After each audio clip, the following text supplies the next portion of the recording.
রাধে রাধে বন্ধুরা, কেমন আছো তোমরা? সবাই নিশ্চয়ই ভালো আছো, আমিও ভালো আছি। আর আজকে হলো শনিবার। এই না না না না, আমি ভালো নেই, আমি ভালো নেই।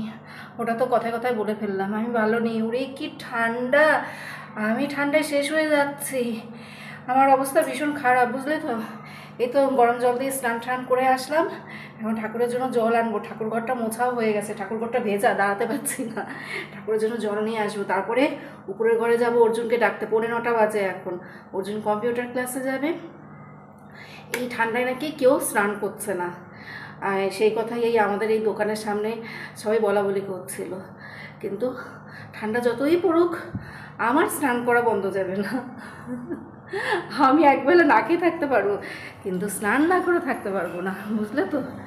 স্নান না করলে কেমন জানি লাগে, মানে নিজেকে আরও বেশি অসুস্থ মনে হয়। ঠাকুরের জলটা নিয়ে ঠাকুর ঘরে এখন রেখে দিই, তারপরে অর্জুনকে ঘুম থেকে ডেকে তুলি।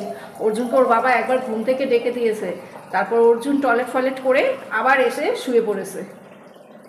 তাড়াতাড়ি করে যাই, ভাবছিলাম ঠাকুর পুজোটা দিয়ে তারপরে অর্জুনকে ডাকবো, কিন্তু দেরি হয়ে যাবে অর্জুনের, আর তাড়াহুড়ো করে পুজো দিতে পারবো না।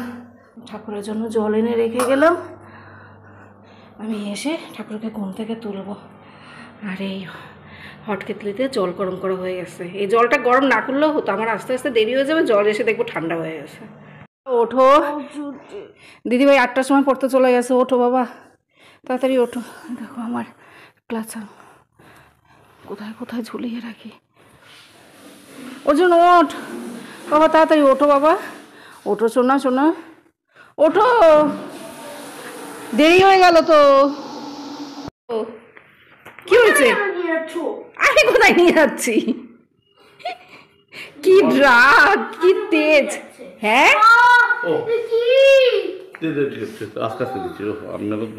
এটাই ধার বেশি, নতুন চিরুনি। আমি সব এখন জলের বোতল কালেক্ট করছি, বিছানা পরে তুলবো। অর্জুন চলে যাক, তারপরে আমি পুজো দেব, তারপর আমি আবার উপরে আসবো। অর্জুনকে ইনহেলার দিলাম, ও এখন কিছু খাবে না। কিছু খাবি? ওর মাথায় খুশকি হয়েছে ঠান্ডার জন্য, আমি শ্যাম্পু করাতে পারছি না ওকে। অর্জুন পড়তে চলে গেল, এবার আমি পুজোতে বসি। পাশের দোকান থেকে একটা কেক কিনে সেটা খেয়ে চলে যাবে। সকালে তো কিছু খেতেও চায় না, কিন্তু এই কেক ওয়েফার এগুলোর কথা শুনলে তখন ওর খিদে পেয়ে যায়। আর আমি যদি বলতাম বাবা এখন একটু হরলিক্স খেয়ে যা, বা একটা রুটি খেয়ে যা, ওমা আমার খিদে নেই, আমি খেতে পাচ্ছি না, এইসব বলে চলে যেত। আমি প্রতিদিন যখন বাবা ভোলানাথের মাথায় এরকম ঠান্ডা জল ঢালি, তখন জানো তো শীতে আমি নিজেই কাঁপাকাঁপি শুরু করে দিই। বাবার মাথায় জল ঢালছি, মনে হচ্ছে যেন আমি আমার গায়ে ঠান্ডা জল ঢালছি। অবশ্য বাবা তো ঠান্ডা জলই পছন্দ করে, বাবার এতে কোনো অসুবিধা হয় না। বাবা ভোলানাথ তো বরফের দেশের মানুষ। বাবা ভোলানাথ সেই বরফের মধ্যে থাকে, সাগরের মধ্যে থাকে, সে জলের মধ্যে থাকতেই ভালোবাসে। সরি বন্ধুরা, একটু ভুল বলে ফেললাম। বাবা ভোলানাথ মানুষ না, বাবা ভোলানাথ দেবতা। মুখ ফসকে মানুষ কথাটা বেরিয়ে গিয়েছিল। বাবা ভোলানাথ তো দেবতা, মানুষ তো আমরা। তোমাদের সাথে যদি ঠাকুর ঘরের একটু ভিডিও আমি প্রতিদিন শেয়ার না করি, আমার না ভালো লাগে না। প্রতিদিনই আমি চেষ্টা করি ঠাকুর ঘরের একটু ভিডিও তোমাদের সাথে শেয়ার করার। হয়তো মাঝে মধ্যে হয় না, যেদিন ওই শর্ট ভিডিও করি, শর্ট ভিডিওর তাড়াহুড়োর জন্য না মাঝে মধ্যে ডেইলি ব্লগে তখন আমার এই ঠাকুর ঘরের ভিডিওটা শেয়ার করা হয় না। অনেকের কাছে এই ধরনের ভিডিও দেখতে খুবই ভালো লাগে, আবার অনেকের কাছে ভালো লাগে না। অনেকে মনে করে যে প্রতিদিন এই একই রকমের ঠাকুর পুজো দেয়া, একই রকমের ফুল সাজানো, ধূপকাঠি ঘোরানো, এগুলো রোজ রোজ কী দেখায়। কিন্তু যারা এই ঠাকুর ঘরের ভিডিও দেখতে পছন্দ করে, যারা পুজোর ভিডিওগুলো ভালোবাসে, এই ফুল তুলসী দেয়া, ধূপকাঠি, প্রদীপ এগুলো দিয়ে ভগবানকে পুজো করা, এর মধ্যে যে একটা পজিটিভ ভাইবস থাকে সেটা তারা খুঁজে নেয়। আর যারা এই ধরনের ভিডিও দেখতে ভালোবাসে না, পছন্দ করে না, তারা তো সেই পজিটিভ ভাইবসটা এর মধ্যে থেকে ফিল করতে পারবে না। আমরা মানুষরা যেমন একজন আরেকজনের থেকে দেখতে আলাদা হই, ঠিক সেরকম মানুষদের চিন্তাধারা, দৃষ্টিভঙ্গিও আলাদা হয়। এক এক মানুষের এক এক রকমের দৃষ্টিভঙ্গি, এক এক রকমের চিন্তাধারা, যার জন্য তাদের ভালো লাগাগুলো আলাদা আলাদা। আজকে এই ঘরে বিছানা চাদরটা পাল্টে দিলাম। প্রতিদিন রাতের বেলা ভাবি এই ঘরে বিছানা চাদরটা পাল্টাবো, কিন্তু ঠান্ডার জন্য এই কাজটা আর করাই হয় না। সন্ধ্যের পর আমি এই ঘরে খাটেই শুয়ে থাকি, এখানেই আমি কম্বলের মধ্যে ঢুকে শুয়ে থাকি। সন্ধ্যের পর টুকটাক যেসব কাজকর্ম থাকে সেগুলো কৃপাই করে থাকে, আমি এই বিছানাতেই থাকি। তারপর যে রাতের বেলা বেডশিটটা পাল্টাবো সেটা আর আমার করতে ইচ্ছে করে না, কারণ খাটটা গরম হয়ে যায়। অন্য আরেকটা বিছানা চাদর যদি ওই সময় পেতে রাখি তাহলে তো আবার বিছানাটা ঠান্ডা ঠান্ডা লাগবে। সেই জন্য তখন আর বিছানা চাদর পাতি না, ওই গরম বিছানাতেই আমি শুয়ে থাকি রাতের বেলা। এবার আমার বরের ঘর গোছাতে হবে। এই ঘরটা এবার ঠিকঠাক করে গোছাই। এগুলো ছাদে নিয়ে যেতে হবে, এই গামলার এগুলো সব ধুয়ে দিয়েছি সকালবেলা। আর এগুলো তো এইমাত্র বের হলো, এই যে আমার বরের ঘর থেকে এই জামা প্যান্ট এগুলো বের হয়েছে, ওই ঘরে বিছনার চাদর, এগুলো সব কালকে কেচে দেবো, আজকে ভিজিয়ে রাখবো। এই লুঙ্গিটা আর বরের বাসি লুঙ্গি এটাও ধুয়ে দিতে হবে, এগুলো ছাদে নিয়ে যাব 3 তলায়, আর এগুলো সব ভিজিয়ে রাখবো। আমি না এই 3টা ঘর গোছাতে গোছাতে হাঁপিয়ে গেলাম। ভাবছিলাম ওগুলো সব ছাদে এক্ষুনি নিয়ে যাব, কিন্তু দেখছি আমার জানি কীরকম লাগছে, আমি হাঁপিয়ে গেছি, খুব ক্লান্ত লাগছে। ওই জন্য আবার বসে পড়লাম, একটুখানি বিশ্রাম নিয়ে তারপরে ছাদে যাব। এখন তো আমার এই প্রবলেমটাই হচ্ছে, আমি এক নাগারে খুব বেশিক্ষণ কাজ করতে পারছি না, তাহলেই আমি হাঁপিয়ে যাচ্ছি। কম্পিউটার ক্লাস থেকে চলে এসেছে, ওকে ইপ্পি বানিয়ে দিলাম, ও এখন বসে ইপ্পি খাবে, এই যে দেখো। আর আজকে আমি রান্না করব চিকেন বিরিয়ানি। এই যে বিরিয়ানির চালটা ধুয়ে রেখেছি, আগেই ধুয়ে রেখেছি, আমি উপরে যাওয়ার আগেই বিরিয়ানির চালটা ধুয়ে রেখেছি। আর চিকেনটা এইমাত্র ধুয়ে রাখলাম। 8 পিস চিকেন নিয়ে এসছে, গুনে গুনে 8 পিস নিয়ে এসে, 4 জন মানুষ, 4 দুগুণ 8খানা মাংসের পিস নিয়ে এসছে। আমার বর কিপটে হয়ে গেছে। বরকে আজকে বলছিলাম যে এরকম একটু বড় বড় পিস দেখে নিয়ে আসবে, বিরিয়ানির মাংসের পিস যেরকম হয় সেরকমই আনবে। আমাদের না বেশিরভাগ সময় ওই ছোটো ছোটো পিসগুলো আনা হয়, তো ও একদম গুনে গুনেই 8 পিস নিয়ে এসছে। যদি বাড়িতে কেউ আসে বা ধরো যদি ভেঙে যায় রান্না করার সময়, 2-1 পিস এক্সট্রা রান্না করা ভালো, তাই না? আর আমাদের বাড়িতে তো চিকেন লাগে, কৃপা অর্জুন ওরা তো খেতে ভালোবাসে, ওই জন্য আমাদের বাড়িতে একটু এক্সট্রা চিকেন রান্না করলে অসুবিধা হয় না, থেকে গেলে ওরা পরের দিনও খেয়ে নেয়। আচ্ছা আমি এখন কি করব, টক দই আনতে হবে, টক দই লাগবে। আর দেখছি বিরিয়ানির মশলা আছে কিনা। আমি যে মশলাটা বানাই সেই মশলাটা আছে, কিন্তু কেনা মশলা আছে কিনা সেটাই দেখছি। আমার মনে হয় নেই কেনা মশলাটা, এই না আছে, এই যে পেয়েছি। কেনা মশলা 2 প্যাকেট ছিল, ওই 1 প্যাকেট সেদিন শেষ হয়ে গেছে, এই যে আবার আরেক প্যাকেট পেলাম। তো এটা দিয়েই রান্না হবে বিরিয়ানির মশলা। আর এই হলো হাতে বানানো বিরিয়ানি মশলা, এটাও তো ফুরিয়ে গেছে, একটুখানি আছে, দেখো একটুখানি আছে। এই যে ফ্রিজ থেকে প্যাকেটটা বের করলাম, এর মধ্যে বিরিয়ানির মশলা নেই, দেখো পুরো ফাঁকা। এটাকে আমি এত যত্ন করে ফ্রিজে রেখে দিয়েছি, আর মাথাটাই খারাপ হয়ে গেছে। সেদিন যে মশলা প্যাকেট শেষ হয়ে গেছে সেটা মনে হয় আর আমি বের করে রাখিনি। কেমন লাগে বলো তো, দোকান থেকে এখন বিরিয়ানি মশলা পাউডার নিতে হবে। অর্জুন সকাল 9টার সময় কম্পিউটার ক্লাসে গিয়েছিল, 11টার সময় বাড়িতে আসলো। বাড়িতে এসে ম্যাগি খেয়ে এখন আবার বের হচ্ছে। আজকে অর্জুনের ম্যাম এই 11টার থেকে আবার পড়াবে, তো সেই জন্য ও ওইখানে চলে যাচ্ছে। কৃপা তো 8টার সময় অশোকনগরে পড়তে গিয়েছিল, 11টার সময় কৃপা বাড়িতে আসলো, এসে আবার কৃপা একটু পরই বেরিয়ে যাবে। কৃপারও অশোকনগরে পড়া আছে, মানে কৃপারও পরপর 2টো পড়া এই সকালবেলা অশোকনগরে ছিল, অর্জুনেরও তাই। অর্জুনের 11টার সময় পড়ার কথাটা না আমার একদমই মনে ছিল না, ওটা আমি একদমই ভুলে গেছি, কারণ ওই পড়াটা তো বিকেলের দিকে থাকে, তো ম্যাম আজকে সকালবেলা পড়িয়ে দেবে। তারপর তো অর্জুনকে তাড়াহুড়ো করে আবার সেই ম্যামের বাড়িতে ওর পাপার সাথে পাঠিয়ে দিলাম 11টার সময়। আর কৃপা এখন ভাত খাচ্ছে। আমি তো জানি না যে কৃপার পড়া আছে, কৃপার এই পড়াটা তো বিকালবেলা ছিল, কিন্তু সন্ধ্যের দিকে খুব ঠান্ডা পড়ে বলে ম্যামেরা সবাই এখন এই সকালের দিকে পড়াগুলো সব করিয়ে দিচ্ছে। কৃপা আমাকে এসে বলল যে মা ম্যাম ফোন করেছে, আমাকে পড়তে যেতে হবে 12টার সময়, তুমি এক্ষুনি আমাকে আগে খেতে দাও। তারপর কৃপাকে ভাত গরম করে ডিম সেদ্ধ দিয়ে দিলাম। ভাত ফ্রিজে ছিল, সেটাই আমি গরম করে দিলাম মাইক্রো ওভেনে। যদি জানতাম যে ও পড়তে যাবে তাহলে আমি ওর জন্য গরম ভাত রান্না করতাম। ভাত রান্না আমার হয়ে গেছে, কিন্তু সেটা বাসমতি চালের ভাত, তো এবার বাসমতি চালের ভাত না ওই ডিম সেদ্ধ দিয়ে খেতে ভালো লাগবে না, সেই জন্য আমি ওকে এমনি ভাতই গরম করে দিলাম। আর আজকে তো ডিম রান্না করব, তো ওখান থেকে একটা ডিম সেদ্ধ দিয়েছি। মেয়ে তাড়াহুড়ো করে দুটো নাকে মুখে দিয়ে তারপর ওর পাপার সাথে বেরিয়ে গেল। ওর বাবা তো শুধু চেঁচামেচি করছে, সকাল থেকে দোকান খুলতে পারছে না, ছেলে মেয়ের পেছনে শুধু এই ছোটাছুটি করে যাচ্ছে সকাল 8টার থেকে। চিন্তা করো, 8টার সময় কৃপাকে দিয়ে আসলো, এসে আবার অর্জুনকে নিয়ে বের হলো। 11টার সময় অর্জুনকে নিয়ে আসলো, আবার কৃপাকে আনতে গেল অশোকনগরে, আবার কৃপাকে নিয়ে 11:30টার সময় গেল অশোকনগরে। তারপর কৃপাকে আবার 1টা-1:30টার সময় নিয়ে এসছে, অর্জুনকে আবার সেই 1:30-2টোর সময় নিয়ে এসছে। ওর বাবা ঠিক করে দোকানে করতে পারেনি, বাজার থেকে আবার চিকেন নিয়ে এসছে। আর ওদের পড়াগুলো খুব দূরে দূরেই ছিল, ওর বাবার খুব খাটনি পড়ে গেছে। অর্জুন তো আবার ওই পড়ার থেকে এসে 3টের সময় ড্রয়িং ক্লাসে যাবে। বিকেলের দিকে আজকে আর ওর কোনো কিছু নেই। বিকেলের দিকে কৃপার আবার একটা পড়া আছে, সেটা হলো 5টার সময়, 5টা থেকে 7টা। তারপর কৃপা বাড়িতেই থাকবে। শনিবার দিনটাতেও আর ছেলে মেয়ের শান্তি নেই, সেই সাথে ছেলে মেয়ের বাবারও শান্তি নেই। আমি তো এদিকে রান্নাবান্না করছি, ওরা দুজনেই চলে গেছে, আমি এখন ঘরে একা। তো এমন সময় আবার আমার বর ফোন করলো যে এসি সার্ভিসিং করার জন্য লোক আসবে। তো সেই ছেলেটা আসলো, ওর সাথে আবার এই উপরে আসলাম। 2-3বার করে উপর নিচ করতে হয়েছে। গ্যাসের উপরে চিকেনটা বসানো ছিল, ওই জন্য 2বার করে এসে চিকেনটা নাড়াচাড়া করে রেখে গেলাম। আর এইসব এই সার্ভিসিংয়ের লোকজন না সব সময় 11টা-12টার সময় আসবে, যখন রান্নাবান্না করার সময় ঠিক সেই সময় তারা আসে। 2:20 বাজে এখন, রান্না হয়ে গেছে। এই বিরিয়ানিটা এখন দমে বসানো আছে। ধরো 8 ঘন্টা আগে এটা আমি দমে বসিয়েছি, 8 ঘন্টা ধরে এটা দমেই আছে। এই যে অল্প আঁচ করে এটাকে এরকম তাওয়ার উপরে বসিয়ে রেখেছি। এবার এটা সার্ভ করে দেবো। এসি শুধু এসির ভিতরের ওই কি বলে ওই জালি মতো যেটা থাকে সেইটাই শুধু পরিষ্কার করেছে। ও তো 10 মিনিটও কাজ করেনি, 5 মিনিটের মতো কাজ হয়ে গেছে। এর আগে যে এসেছিল সে তো অনেকটা সময় নিয়ে কাজ করেছে।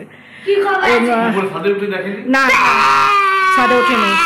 আমি ওকে বলবো করে যে আপনি এত তাড়াতাড়ি কাজ করলেন, এইটুক তো কাজ করে না। এর আগে তো দুজন এসে অনেকক্ষণ সময় ধরে করেছিল। ও বাথরুমে নিয়ে ওই জালিটা শুধু নেটটা শুধু পরিষ্কার করে দিয়েছে জল দিয়ে, আর এসির উপরটা একটু মুছে টুছে দিয়ে গেল। এর আগে যে এসেছিল সে তো অনেকক্ষণ সময় ধরে করছিল। যা ঠান্ডা পড়েছে, আমি ভাবলাম এই সুযোগে একটু চিকেন বিরিয়ানি রান্না করা যাক। এইসব খাবার তো শীতকালে খেতেই খুবই ভালো লাগে। দেখো, একদম গরম গরম ধোয়া ওঠা চিকেন বিরিয়ানি। আজকে না পুরো হাঁড়িটা ঠেসে ঠেসে রান্না করেছি, যার জন্য দেখলাম নিচের দিকে সাদা ভাতের মধ্যে মশলাটা ভালো করে মেশে নিই। চিকেন বিরিয়ানিটা যখন বসাই তখন তো আর হাতা খুন্তি দিয়ে নাড়াচাড়া করি না, হাঁড়িটাকে ধরে ঝাঁকাই। তো সেইভাবেই ঝাঁকাঝাঁকি করছিলাম, তো দেখলাম নিচের দিকে কিছুটা রাইস সাদা পড়ে আছে। তো ওটা আর কি পরে আমি নেড়েচেড়ে আবার ঠিকঠাক করে দিয়েছিলাম। গন্ধটা খুব সুন্দর আসছিল, আমি যখন রান্না করছিলাম গন্ধ একদম রাস্তায় পৌঁছে গেছে। ছেলে মেয়ের বাবা, ওনারা 3জনই তো ওই রাস্তা দিয়ে এসছে। তো ওরা বলতে বলতে এসছে যে তুমি কি এমন রান্না করছো, মনে হচ্ছে যেন রেস্টুরেন্টের সামনে দিয়ে যাচ্ছি। যাই হোক, তো আমি একটু সুইটিকে দিয়ে আসবো, সুইটিকে 1 পিস মাংস দিয়ে বিরিয়ানি দিয়ে আসবো। বাবু বস, বাবু বস, বাবু বস। এক কারিটা আস্তে আস্তে নিয়ে আয়।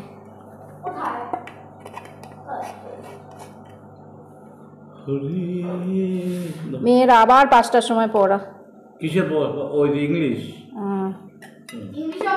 পাঁচটাই পড়া, আর তো পড়া নেই না। ও এই যে ডিমের কথা দেখো, আমি ভুলেই গেছি।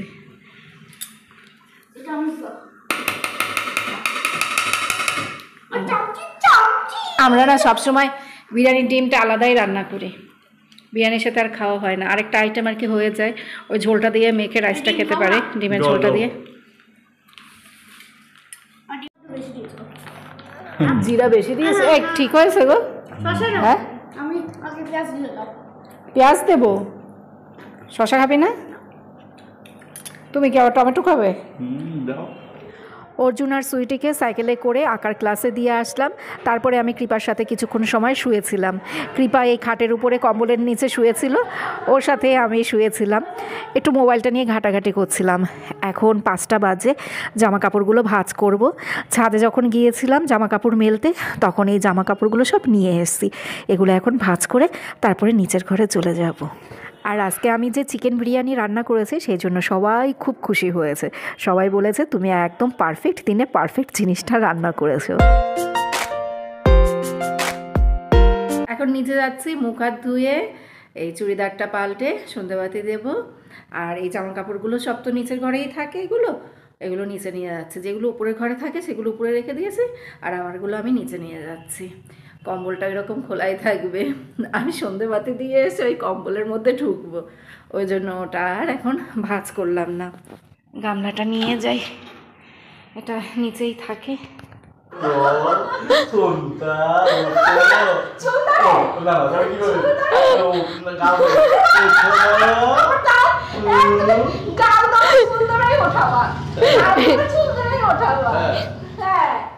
ওনার নাকি ঠান্ডা লাগে না, যেখানে এই সারা মানে কি বলবো পশ্চিমবঙ্গের মানুষ অস্থির হয়ে গেছে ঠান্ডায়, আর এর বলে এর নাকি ঠান্ডাই লাগে না। বলে কোথায় ঠান্ডা? অত ঠান্ডা নেই। তুমি কটা পড়েছো নিজে দেখো? ইদানিং 2-3 দিন ধরে ঠান্ডা কম লাগছে। কি বলে 2-3 দিন ধরে ঠান্ডা কম লাগছে? আর সবাই বলে 2-3 দিন ধরে ঠান্ডা বেশি লাগছে। সবাই বলছে, কিন্তু আমার শরীরে কোনোটা প্রবলেম চলছে। কোনো প্রবলেম না, এই সারাদিন তুমি এত যদি কথা বলো তো তোমার ঠান্ডা লাগবে কি করে? হ্যাঁ, সারাদিন কথা বলে আর এই জায়গায় ওই জায়গায় ঘুরতেই থাকে। দাড়িগুলো সাদা হয়ে গেছে, বুড়ো হয়ে গেছে। মেয়ে তোমার বলছে দাড়ি সাদা হয়ে গেছে। মেয়ে খালি একটু পর পর বলবে ওর বাবা বুড়ো হয়ে গেছে, মা বুড়ি হয়ে গেছে, মা এই বললো, মা এই করলো, মা বুড়ি হয়ে গেছে। মা বুড়ি হলে কি হবে? মার তেজ কমেনি, তেজ ষোলো না, ঠিক আছে। তুমি নিচু হয়ে মোজাটাও খুলতে পারো না, হয় মেয়ে খুলবে আর নয় আমি খুলবো। না ছেড়ে বলবো। ওই জন্যই তো তোমার বুড়িটা ওইরকম ওই বড় হয়ে গেছে, মধ্যপ্রদেশ বড় হয়ে গেছে। কি দেখাচ্ছ? বিস্কুট খাচ্ছ? তাই ভাত খাওয়ার পরে বিস্কুট খাচ্ছ? এইমাত্র ডিম দিয়ে ভাত খেলো। জলের বোতলটা তুলতে পারছো না? হ্যাঁ, 2 লিটারের জলের বোতল তুলতে পারছে না, হাতে ব্যথা পেলে। দেখো তো কোনটার গন্ধ ভালো, জেসমিন নাকি রোজ? জেসমিনটাই বেশি ভালো লাগছে। এটা দুটোই ভালো দে। হ্যাঁ, কোনটা নেবা? দুটোই ভালো লাগছে, সত্যি সত্যি তাই। জেসমিনটা দে। এটা পুরো গোলাপ জলের মতো গন্ধ। আমার যে কত শরীর খারাপ, তুই কি ওর জন্য আজকে 2 ঘন্টা সুইটিদের ঘরে গিয়ে বসেছিল, ওর বাবা ডেকেছে তাও আসেনি, সেই জন্য এখন ওর বাবার ওর মধ্যে অনেক কথোপকথন হচ্ছে। তারপরে এখন রাখ বাবা। হ্যাঁ, ও এখন রাগ ভাঙানো চলছে। অর্জুন ওর বাবার এখন রাগ ভাঙাচ্ছে। অর্জুন, তাহলে কি হলো? কি হলো? তুই কি পাপার কথা শুনবি না শুনবি না? প্রমাণ রাখছে কিন্তু অর্জুন। হ্যাঁ, এরপর অন না শুনলে কিন্তু অন ক্যামেরায় আমি প্রমাণ রেখে দিচ্ছি। বলে দে, তো শুনবো। তাহলে পাপা যখন তোকে ডাকতে যাবে তখন তুই আসবি না আসবি না? গ্যারান্টি বলবো না, কি বলবি না? গ্যারান্টি বলবো না, ও গ্যারান্টি প্রমিস করবে না। বুঝতে পারছি, তাহলে ঠিক আছে, মন থেকে তুমি কথা। আমার বর শুধু বলবে ঠান্ডাই নেই, ও শুধু বলবে কই সেরকম তো ঠান্ডা পড়ছে না, সবাই এত শীত শীত বলছে, আমার তো সেরকম শীত লাগছে না। কিরকম একটা অদ্ভুত মানুষের সাথে সংসার করে দেখো, ওর নাকি ঠান্ডাই লাগে না। সেই দিনেই তখন আমরা ওই তর্ক বিতর্ক করছিলাম।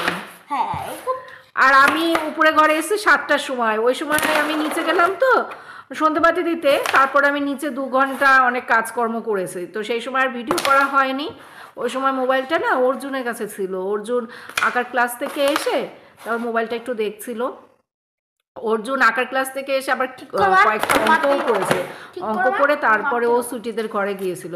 তো ওর বাবা ডাকাডাকি করছিল, ওর বাবা 8টার সময় এসছে, এসে ডাকাডাকি করছিল, তো ও আসেনি। এই নিয়েই আবার এই বাবা ছেলের মধ্যে ওই যে সেই সময় দেখলে না কান্নাকাটি হলো, তারপরে ওই প্রমিস করলো আর যাবে না। না, প্রমিস করেনি পরে লাস্টে করেছিল। তো যাই হোক বন্ধুরা, এখন ব্লগটা শেষ করে দেব। এখন আমাদের এখানে 15 ডিগ্রি, বুঝতে পেরেছো? রাতের বেলা ওই 12তে নেমে যাবে।